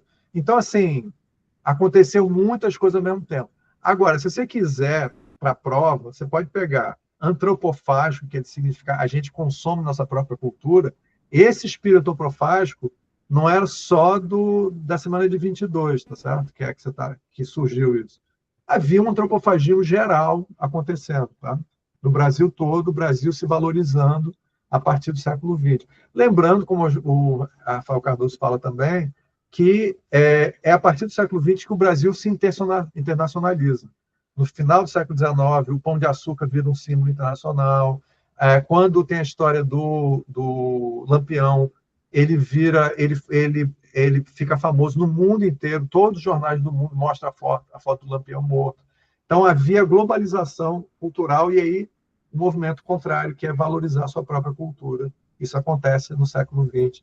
Então, o movimento antropofágico tem a ver, mas não tem necessariamente a ver com a Semana de 22. Está claro isso, Bruno? Tem muitos movimentos de valorizar a sua própria cultura modernista, mas nem todos eles estão alinhados com a Semana de 22. A Semana de 22 é um fenômeno, e hoje, quando a gente olha para trás, parece que tudo foi Semana de 22, mas não foi. Nem tudo foi Semana de 22. Outra pergunta que ele colocou foi, especialmente lá no design editorial dos anos 40 e 50, eu acho, parecia que não tinha muita identidade. Vocês concordam com isso? Bruno, o que você quer dizer? No caso, eu acho que acredito em identidade brasileira, né? Eu não sei dizer se é isso que ele quis dizer. Acho que só se fosse os anos 40 e 50 tinha muita identidade brasileira. Inclusive, todas essas coisas que a Paula falou, que eu falei, influenciavam fortemente a ilustração, especialmente na ilustração. E também estava começando a ter movimentos de identidade na tipografia também. Tanto que aqui, um dos lugares que marcou isso chama o Gráfico Amador, que foi a pesquisa que meu pai fez, que eram modernistas que estavam estudando... E aí em Pernambuco. Pernambuco, muito forte. Eu não sei se Bruno pagou design editorial comigo, mas quando a gente faz uma aulinha lá, que é um breve, a gente tenta fazer um panoramazinho assim, histórico e estético, né, no tanto de periódico como de livros, A gente fala do Santa Rosa, que mostra os layouts dele de 40 e 50, como o Di Cavalcanti começou uma Começou certa como ilustrador. identidade visual nos livros. Tem sim, tem bastante identidade brasileira, e entrando no gráfico amador, que é 50, 60 também, né? Olha, eu posso fazer uma consideração. Eu acho que a gente nunca deve usar a palavra a identidade brasileira. É sempre no plural. As identidades brasileiras. Se é um país continental, são muitos Brasis dentro desse Brasil. Somente Darcy Ribeiro entendeu 5 Brasis, né, totalmente diferentes. Agora, eu queria fazer um ajuste aqui, porque eu lendo, né, eu abri o chat aqui, o Bruno diz assim: a história do design brasileiro passou por seu momento antropofágico, como na Semana de Arte Moderna, seria possível afirmar. O que Ricardo disse está muito bem falado. Agora, a Semana de Arte Moderna, eu entendo que ela está muito ligada a uma história da arte modernista brasileira, como diz Ricardo, e essas tinham várias, né? Mas essa criou-se um centro dos riquíssimos muito forte, mas essa antropofagia dos anos 20 está mais ligada a um ciclo, né, das artes visuais, né, e menos do design gráfico, né? Do design gráfico a gente vai ter diversas identidades. Eu acho que isso é uma coisa para Clarkson, né, Paulo? Isso. Mas é pouca coisa. Não, mas a gente tem aqui em Pernambuco, e design tem a ver, cinematografia, tem o seu lado gráfico, o cinema também. A gente tem um ciclo do cinema nos anos 20, em Pernambuco. Limite, muito importante. Hã? Filme Limite, do Peixoto. Ai, meu Deus, Limite, que coisa linda de morrer. Como é o nome dele? Esqueci alguma coisa, Peixoto. Meu Deus, é lindo. Só aquele barquinho. Meu Deus, como é surreal. Limite é um filme. Mário Peixoto. Peixoto é um filme lindo. É um filme lindo. Pessoal, temos 20 minutos. Vocês querem entrar na questão do ENAD, na prova, escolher uma para conversar com o pessoal? Eu acho que é uma pergunta para vocês, professores, que é o seguinte: a gente vê a prova do ENAD, com relação à prova do ENAD, a gente vê a prova do ENAD ainda com uma visão muito, como Paula disse, Rio-São Paulo. Um pouco meio que sudestina nesse sentido de construção visual. Será que a gente pode arriscar que esse ano, por a gente estar tendo esse reavivamento, né, gráfico, principalmente regional, e infelizmente englobam a nossa produção gráfica como a produção do Nordeste, será que há uma probabilidade, uma possibilidade da prova do ENAD vir com temas ligados a esse design nordestino, bem com aspas, porque a gente sabe que a visão externa tem muito disso? Ou vocês acham que vão vir mais o de sempre, né? Essas linhas, a história do design, como o Ricardo bem falou aí, toda a linha do tempo? Eu vou ser breve na minha resposta. Eu acho que garanta o Brasil total, tá? Porque isso com certeza vai cair. Pode ser que caia alguma coisa do Nordeste, mas o problema é que não tem muita bibliografia sobre isso. O Rafael Cardoso praticamente não fala nada no livro dele sobre o Nordeste, é muito por alto. No livro oficial dele, que é a Introdução à História do Design, que é a bibliografia básica, tá certo? E outros livros que tem, se fala muito pouco sobre o Nordeste. Então, assim, como não tem muita bibliografia, a probabilidade de ter... nem todo mundo conhece o maravilhoso livro sobre memória gráfica do Agreste, que a Paula editou, tá? Infelizmente, esse livro deveria estar na bibliografia, mas a gente não conquistou ainda esse espaço lá. Eu acho que a probabilidade de ter o tema, considerando que não tem bibliografia sobre isso, é pequena. pode ser que tenha como um debate, como uma discussão, sabe como é, Brenda? Sabe aquelas perguntas Uma mais coisa abertas? mais de debate social, de representação, né? Eu Aí é imagino. legal, de repente, aí, porque ele tem umas perguntas que deixam você fazer um jazzinho ali, de você fazer. Aí você Até nas questões abertas, assim, que tem a questão textual, se talvez eles deixem aberto para você conseguir elaborar melhor isso, né? Não necessariamente as questões que são fechadas. Olha, gente, temos 20 minutos. Vamos lá ver. Eu compartilhei aqui a tela. Vocês estão vendo? Da prova do ENAD. Sim, sim. Certo? Olha, essa foi a de 2021, design bacharelado, né? Aí tem a forma aí que ele vai instruindo de como marcar. Tem uma primeira questão, querem ver essa?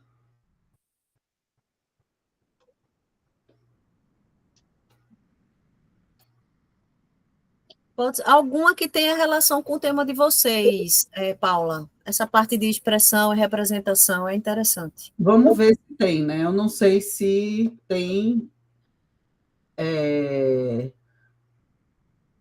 Uma cidade é considerada inteligente, é por aí. Não, acho que não. A chance de uma criança de baixa renda ter um futuro melhor é uma coisa mais social. Olha, a hortaliça é feia ou estragada, é outra questão, é um texto e o outro é um texto visual, o outro texto, em alguns países da Europa, falando alguma coisa de aproveitar isso. Mais uma questão, na Alemanha nazista, no auge da Segunda Guerra, surgiu a necessidade de abrir mais espaço para os veículos automotivos.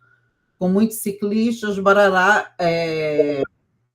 Essa é mais sobre o urbanismo. Eu tô aqui com a prova aberta. Lá para a questão 11 em diante, a gente tem mais, assim, questão... A 11 para frente? Eu acredito que tem até algumas coisas ali que o Ricardo comentou. Tem ainda as marcas ali de Olimpíadas, uma questão de semiótica também.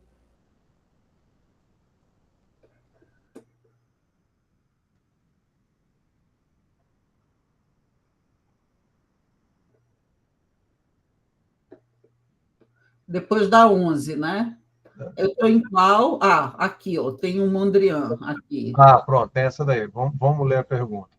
As circunstâncias sociais e políticas da primeira década do século XX criaram os fundamentos para uma aproximação entre arte e design. Ó, tem uma prenda total aqui. E com base em um conceito comum quanto à cultura de massas e quanto a uma afinidade com a tecnologia. Os movimentos vanguardistas das artes plásticas modernas influenciaram o cenário do design, enquanto alguns desses movimentos tiveram efeitos bastante limitados.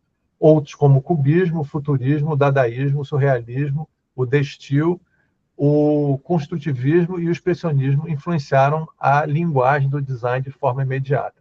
Isso é do livro do Schneider, Design, uma introdução, Design no contexto social, cultural e econômico, 2010. As imagens apresentadas a seguir representam 2 projetos de design influenciados diretamente por movimentos de arte de vanguarda do século XX. Então, ele bota essas 2 imagens. Uma capa da Vanity Fair, de 1930, e um vestido do Yves Saint Laurent, de 1965. Então, essa é uma pergunta mais capciosa do que ela deveria ser, tá? Eu já vou contextualizar uma coisa. O vestido de 1965 não é um vestido da época do movimento que ele está falando aqui, tá?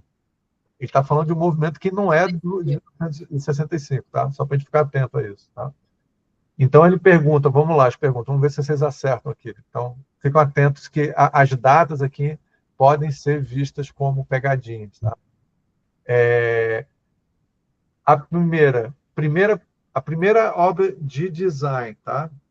A capa da Vanity Fair, ela é influenciada por que movimento artístico? E o vestido é em movimento por que movimento artístico? Então, vamos lá. A, cubismo e destil. B, surrealismo e cubismo. C, construtivismo e dadaísmo. D, expressionismo e futurismo. Dadaísmo ou expressionismo. Então, para vocês responderem, eu acho que é a maneira mais didática, não sei se vocês acham, eu vou explicar um pouco cada um desses movimentos que eles estão citando, para não ser só se alguém acertar, não é questão de se acertar, é de as pessoas entenderem, tá? Então, vamos lá. O expressionismo, gente, é um movimento que trabalha, que a gente falou, expressão, pinturas com cores muito vivas, tá certo? Então, eles fazem até com elementos com natureza e tal. Mas tudo muito de mudar as cores e ser muito colorido e botar cores que vêm da cabeça da gente, não as cores reais das coisas, tá? O dadaísmo é um movimento de coisas absurdas. Tipo, fazer fazer uma escultura que é uma roda de bicicleta, simplesmente, certo? Ou misturar tipografia, colagem, como se parecesse que você estava fazendo, sabe, uma carta de sequestro, sabe, onde as letras estão todas bagunçadas e tal. Então, ela é em cima de coisas absurdas, tá certo? O dadaísmo. O futurismo são essas coisas que têm formas bem geométricas, tá? Mas elas têm muito movimento, porque elas estão falando sobre a máquina, sobre como o mundo está mudando. Ela é um movimento bem italiano sobre a máquina e sobre o movimento e tal. É um movimento super machista, assim, mas isso é um detalhe que não interessa. O construtivismo é aquele russo que a gente viu, tá? Que é bem geométrico e que tem sempre um fundo social no meio, tá certo? Normalmente tem uma coisa meio discussões socialistas no meio do construtivismo, mas trabalha muito com formas geométricas, assim, bem angulares e coisas desse tipo, tá? E a gente tem o cubismo, que é como se fossem pinturas tradicionais, mas tudo é geométrico. Então, é um retrato de uma pessoa, mas ele é todo geometrizado, tá certo? Parte do rosto dele, você vê a frente do rosto, vê o lado do rosto. É tudo geometrizado, tá? Mas é um geométrico mais orgânico, não é esse geométrico super limpinho lá do Mondrian, não, tá certo? Super organizado. Ele é um geométrico muito, muito expressivo, vamos dizer assim, tá? E, finalmente, ele tem um movimento de estilo, que é um movimento muito influenciado pela geometria do Mondrian, tá certo? É um movimento que se inspira muito nessa geometria muito organizada, muito do norte da Europa, sabe como é que é? Aquela coisa bem racional, que nem o Mondrian e tal. Dito isso, qual a resposta correta?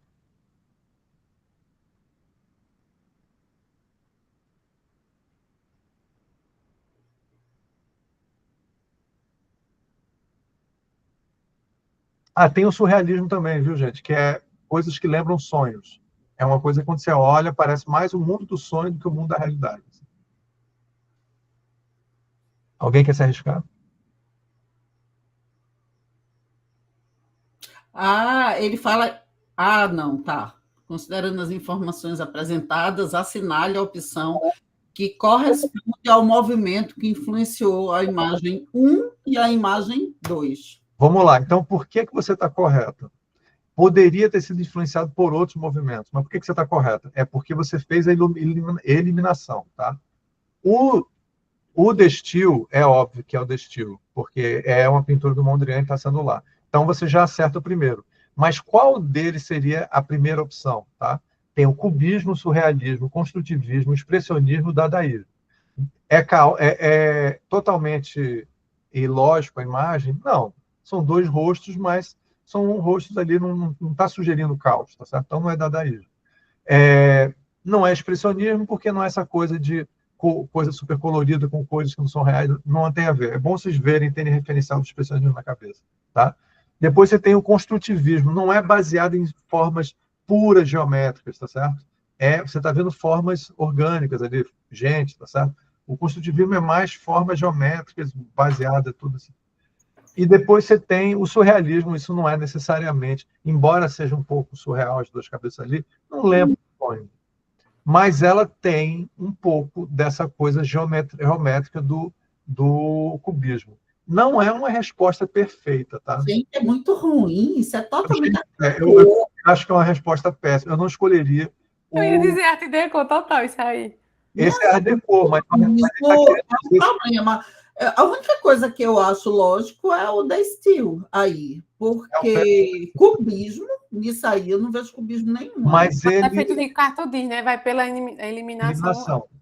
Dentro dos que tem aqui, o cubismo é o mais próximo. É uma pergunta extremamente mal dirigida, é uma vergonha. Nós temos esse problema. Eu dei uma averiguada, né, nas provas e a pessoa que vai fazer tem que prestar bastante atenção, porque são algumas questões que às vezes ficam bastante confusas, assim, elas não... O próprio enunciado dela deixa um pouco confuso, né, para a gente entender do que está se tratando. Então, dentro das péssimas opções é o cubismo, tá certo? Porque cubismo é famoso por ser geométrico. Mas, assim, na boa, Brenda tá certo. Se vier a ser alguma coisa, tem que ser só o Art Deco, que, inclusive, é o movimento do próprio...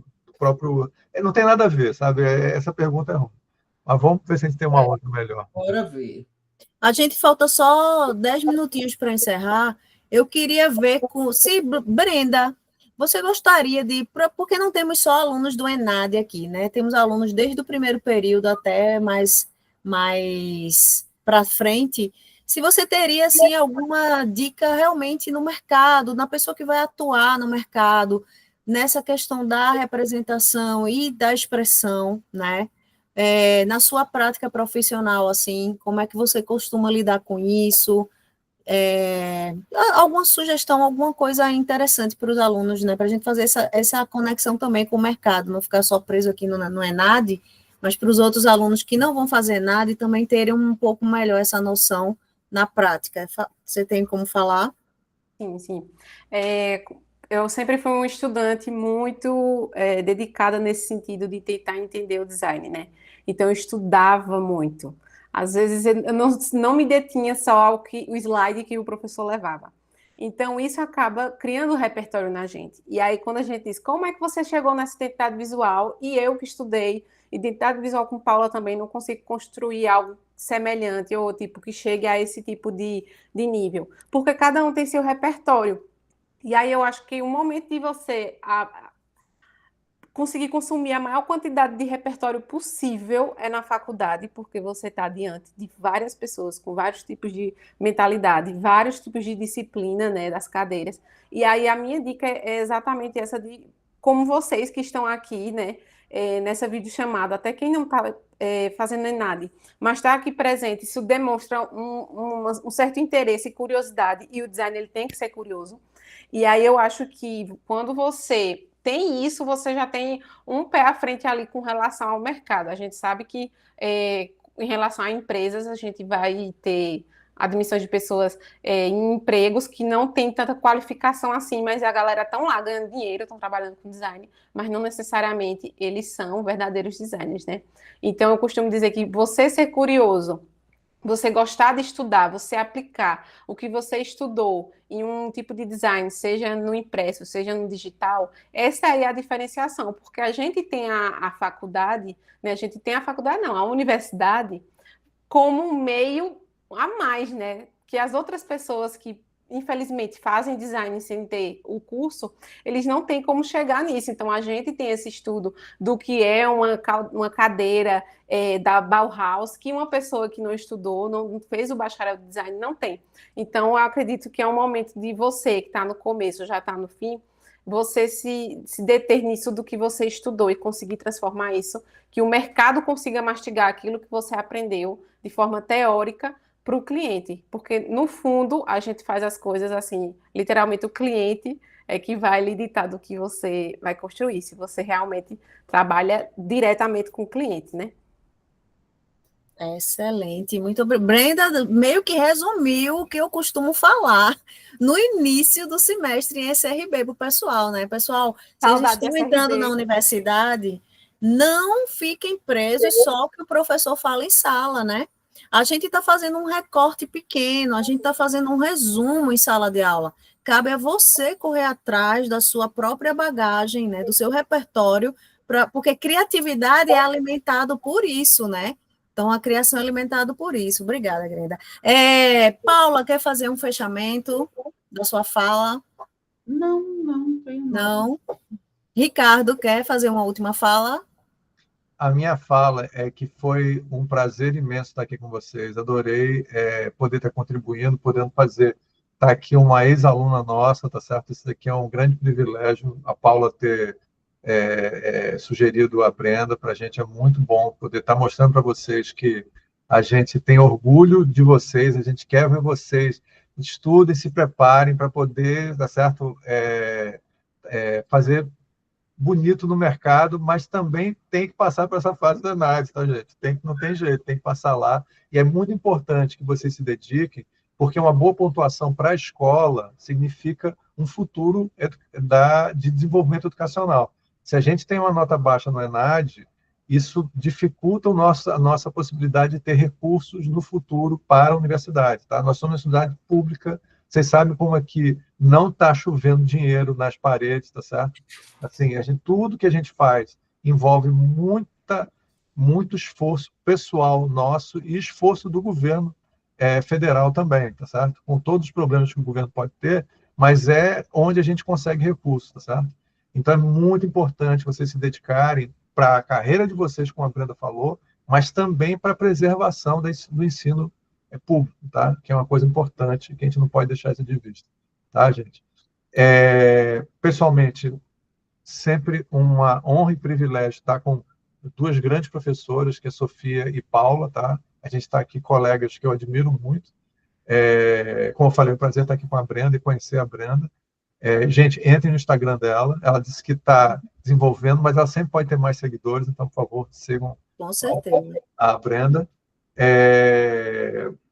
O podcast que eu falei é o Visualmente, é o visualmente.com.br, tem um site lá. A gente tem grupo de estudo, tem uma palestra muito interessante que tem em vídeo no YouTube e no Spotify sobre o tema do design nordestino, com Rafael Efren, que inclusive publicou artigo no livro maravilhoso. Gente, olha, você tem um livro maravilhoso. Depois manda para a gente os links, Ricardo, que a gente lá no Classroom do ENAD a gente disponibiliza para o pessoal também. E, gente, se tem um livro lindo e maravilhoso no mundo, se chama Memória Gráfica do Agreste. Olha que eu não era professor aqui. Quando eu vi esse livro, eu enlouqueci, tá certo? Tenho orgulho de ter um capítulo nesse livro, maravilhoso. Temos que refazer esse evento, né, Paula? Olha, gente, eu queria falar uma coisa, muito obrigado, muito me honra.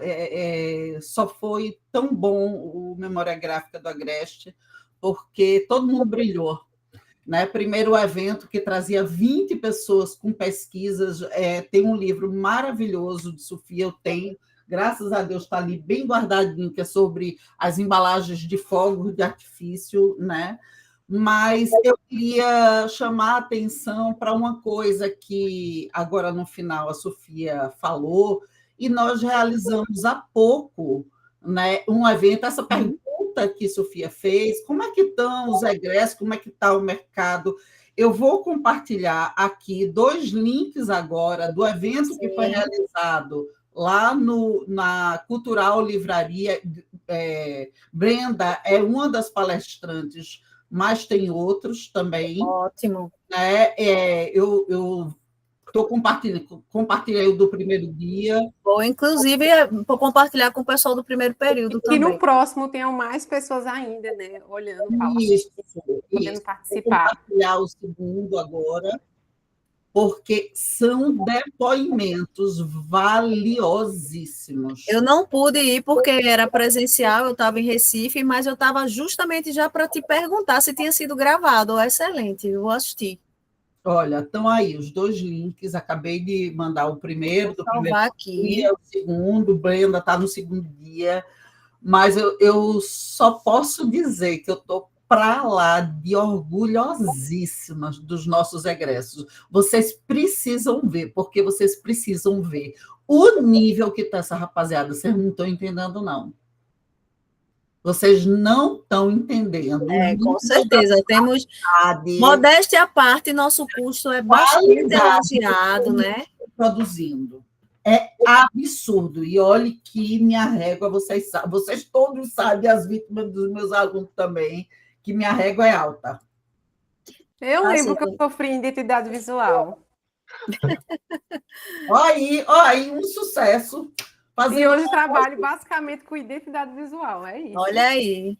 Então, eu só quero agradecer a todos, gente. Nós chegamos aqui no limite do nosso horário, né? Muitíssimo obrigado, professora Paula, professor Ricardo e a Brenda, né, por se disponibilizar para vir aqui trazer essas informações.